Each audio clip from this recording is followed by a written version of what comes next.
Praise the Lord.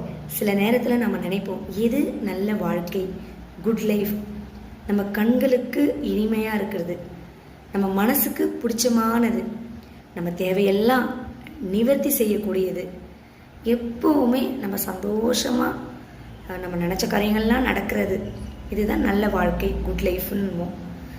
கிறிஸ்தவ வாழ்க்கை, கிறிஸ்டின்ஸோட life பார்த்தீங்கன்னா, கர்த்தர் எதை எனக்கு தராரு, உங்களுக்கு தராரு, எந்த பாதையை அனுமதிச்சிருக்காரு, அந்த பாதையில் போகிறது தான் குட் லைஃப்.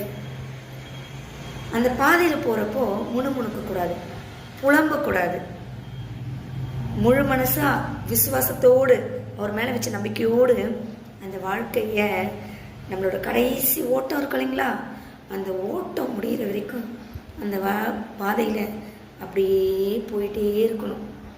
இயேசு கிறிஸ்துவை பிடிச்சிக்கிட்டு, அந்த விசுவாசத்தை பிடிச்சிக்கிட்டு, அந்த நம்பிக்கையை பிடிச்சிக்கிட்டு அப்படியே போகணும்.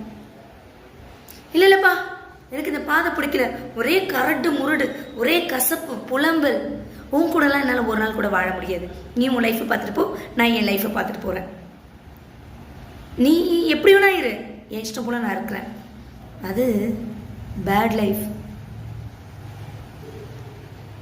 திருமணம், ஊர் பார்க்க, பெரியோர் பார்க்க, எல்லாரும் சொந்த பந்தங்கள் பார்க்க ரொம்பவும் கிராண்டாக பண்ணிட்டு லாஸ்ட்டில் அந்த பொண்ணு வீட்டில் வந்து உட்காந்துருந்தா குட் லைஃபுங்களா? அது குட் லைஃபா? ஆகாது இல்லைங்களா?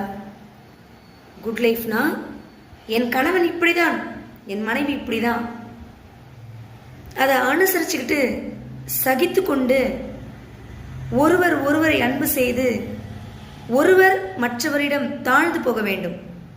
ஒருத்தங்க ஏறினாங்கன்னா ஒருத்தங்க இறங்கிடணும். இல்லை என்னோட இதில் தான் நீ நிற்பேன், உன் வேலையை நீ பாரு, என் வேலையன்னா அவ்வளோதான், பாதை வேற வேற தடம் புரண்டு ஓடிடும். அப்புறம் நீ இங்கே ஒரு மூலையில் இருப்பீங்க, அவங்க ஒரு மூலையில் இருப்பாங்க. அது வாழ்க்கையே கிடையாது, உங்களை நீங்களே ஏமாற்றிக் கொள்வது. நல்ல வாழ்க்கை என்றால் கர்த்தர் எதை நமது வாழ்க்கையில் அனுமதித்திருக்கிறாரோ அதை ஏற்றுக்கொண்டு அந்த பாதையில கடைசி வரைக்கும் போகின்ற அந்த கிருபையை எங்களுக்கு கொடுங்கப்பா அப்படின்னு கர்த்தர்கிட்ட கேட்டு ஒவ்வொருவரும் பெற்றுக்கொள்ள வேண்டும். Praise the Lord.